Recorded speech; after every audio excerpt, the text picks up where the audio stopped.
Hi, welcome to Livewithfood. நம்ம இன்னைக்கு veg பிரிஞ்சி ரைஸ் பார்க்க போகிறோம். ஃபர்ஸ்ட் டைம் என்னோட வீடியோ பார்க்குறவங்க மறக்காமல் சேனலை சப்ஸ்கிரைப் பண்ணிக்கோங்க. பக்கத்தில் இருக்கிற பெல் பட்டனையும் கிளிக் பண்ணி ஆல் ஆப்ஷனையும் நீங்கள் ப்ரெஸ் பண்ணி வச்சிட்டிங்கன்னா நான் போடுற வீடியோ அப்டேட்ஸ் உங்களுக்கு வந்துகிட்டே இருக்கும். நம்ம சேனலில் நிறைய கோம்போ ரெசிபிஸ் போட்டுட்ருக்கேன், மிஸ் பண்ணாமல் பாருங்கள், உங்களுக்கு யூஸ்ஃபுல்லாக இருக்கும். இப்போ இந்த பிரிஞ்சி ரைஸ் பண்ணுறதுக்கு முதல்ல தேங்காய் பால் எடுத்துக்கலாம். கட் பண்ணிய தேங்காயோட கொஞ்சமாக தண்ணீர் சேர்த்து நான் மிக்சியில் அரைச்சிடுறேன். அரைச்சதை நான் இங்கே ஃபில்டர் பண்ணிடுறேன். எனக்கு திக்கான தேங்காய் பால் கிடைக்குது. செகண்ட் பாலையும் எடுத்துக்கிறேன். இப்போ நமக்கு தேங்காய் பால் தயாராக இருக்குது. சீரக சம்பா அரிசி எடுத்துருக்கேன். இதை நல்லா கழுவி 20 நிமிஷம் ஊற வச்சிடலாம். இப்போ நான் குக்கர் பாத்திரம் எடுத்திருக்கேன். இங்கே நான் வெண்ணெய் சேர்த்துருக்கேன். உங்களுக்கு வெண்ணெய் விருப்பம் இல்லை அப்படின்னா நீங்கள் நெய் சேர்த்துக்கலாம். இப்போ வெண்ணெயோட ஆயிலும் சேர்த்துக்கிறேன். அடுப்பை சிம்மில் வச்சுக்கலாம். இப்போ ஒரு பொருளாக நம்ம வதக்க ஆரம்பிச்சிடலாம். எல்லாத்தையும் நம்ம தயார் பண்ணி வச்சிட்டோன்னா இந்த பிரிஞ்சி சாதம் ரொம்ப ஈஸியாக பண்ணிடலாம். ஃபஸ்ட்டு நான் பிரிஞ்சி இலை சேர்த்துக்கிறேன். இதோட பட்டை, ஏலம், மிளகு, சோம்பு இதெல்லாம் சேர்த்து நல்லா வறுத்துறேன்.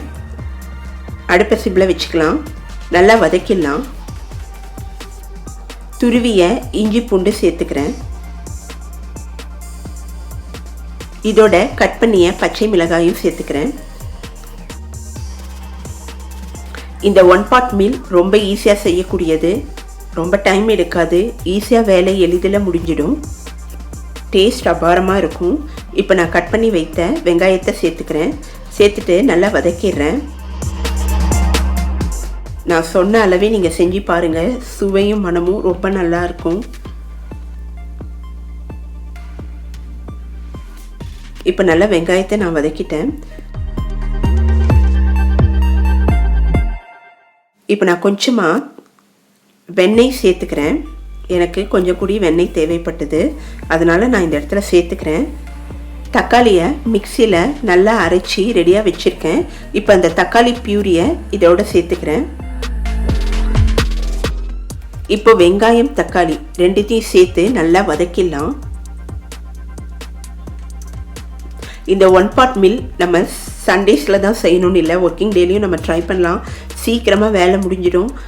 வெஜிடபிள்ஸ் எல்லாம் போட்டதுனால நல்ல ஹெல்த்தியான ஒரு ரெசிபி. இப்போ இதோட மஞ்சத்தூள் சேர்த்துக்கலாம். காரத்துக்கு ஏற்ற மாதிரி நீங்கள் மிளகாய் தூள் சேர்த்துக்குங்க. வீட்டில் தயார் பண்ணி வைத்த கரம் மசாலா பவுடர் சேர்த்துக்கிறேன். கரம் மசாலா பவுடரோட ரெசிபி நம்ம சேனலில் போட்டிருக்கேன், பார்த்துக்குங்க. இப்போ இதோட தனியாத்தூள் கொஞ்சம் சேர்த்துக்கிறேன். இப்போ எல்லாத்தையும் சேர்த்து நல்லா வதக்கிடலாம். நல்லா வதங்கட்டும். இந்த மாதிரி பவுடர்லாம் சேர்த்து நம்ம வதக்கும் போது அடுப்பை சிம்மில் வச்சுக்கணும். ஹையில் வச்சோன்னா சீக்கிரமாகவே அது பேர்ன் ஆகிடும். இப்போ நான் புதினா இலையை நல்லா கழுவி இதோட சேர்த்துக்கிறேன். இப்போ கட் பண்ணி வைத்த வெஜிடபிள்ஸ் ஒன்று சேர்த்துக்கலாம். கேரட், பீன்ஸ், இதோட உருளைக்கிழங்கு, ஃப்ரெஷ்ஷான பச்சை பட்டாணி எல்லாத்தையும் சேர்த்து நல்லா வதக்கிடுறேன். 2லேருந்து 3 நிமிஷம் இந்த காய்களை நல்லா வதக்கிடலாம். அப்போ தான் நல்லா வேகும், டேஸ்ட்டும் நல்லாயிருக்கும், ஈஸியாக வெந்துடும் காய்கள்.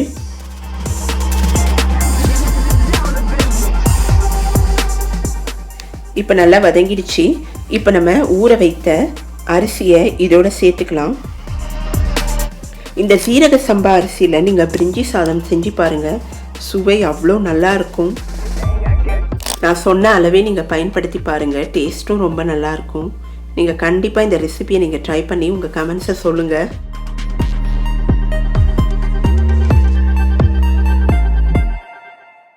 அரிசியை நல்லா வதக்கிட்டு தேவையான அளவு உப்பு சேர்த்து இன்னொரு தடவை நல்லா வதக்கிடலாம்.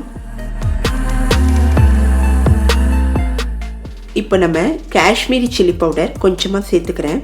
இது ஆப்ஷனல் தான், உங்ககிட்ட இல்லைன்னா நீங்கள் சேர்க்க வேண்டாம். இப்போ நம்ம தயாராகி வைத்திருந்த தேங்காய் பாலை எடுத்து இதோட சேர்த்துக்கலாம். தேங்காய் பால் எனக்கு இங்கே 1.25 கப்பு தான் இருந்தது. ஆனால் நான் 1க்கு 2 கப்பு தண்ணீர் விடணும். மீதி இருக்கிறத நான் தண்ணீர் விட்டு ஈக்குவல் பண்ணிட்டேன். 3/4 கப்பு தண்ணீர், 1/4 கப்பு தேங்காய் பால், டோட்டலி 2 கப்.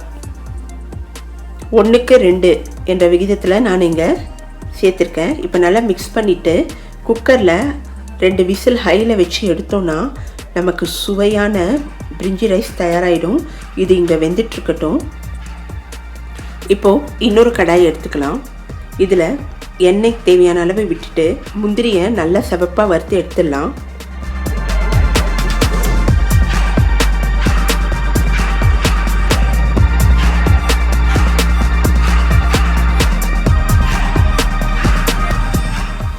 அடுப்பை சிம்மிலே வச்சுக்கலாம். வீட் பிரெட் எடுத்திருக்கேன், கோதுமை பிரெட்டு. அதை நம்ம ஸ்கொயர் ஷேப்புக்கு கட் பண்ணி இதில் நல்லா சிவப்பாக வறுத்து எடுத்துடலாம். இந்த கோதுமை பிரெட்டு சேர்த்து நீங்கள் இந்த பிரிஞ்சி ரைஸ் செஞ்சு பாருங்கள், அவ்வளோ டேஸ்ட்டாக இருக்கும். ஆர்டினரி ஒயிட் பிரெட்டை விட இந்த மாதிரி கோதுமை பிரெட்டை நல்லா டோஸ்ட் பண்ணிவிட்டு இந்த ரைஸில் நம்ம சேர்த்தோன்னா சுவையும் மனமும் ரொம்ப நல்லாயிருக்கும். நீங்கள் கண்டிப்பாக இந்த ரெசிபியை ட்ரை பண்ணி பாருங்கள். இப்போ நல்லா சிவப்பாக வறுத்துட்டு அடுப்பை ஆஃப் பண்ணிடலாம்.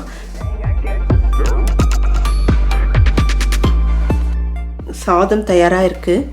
நமக்கு சுட சுட வெஜிடபிள் பிரிஞ்சி ரைஸ் தயாராகிடுச்சு. இதன் மேலே நம்ம வறுத்து வைத்த முந்திரியும் பிரெட்டையும் சேர்த்துக்கலாம்.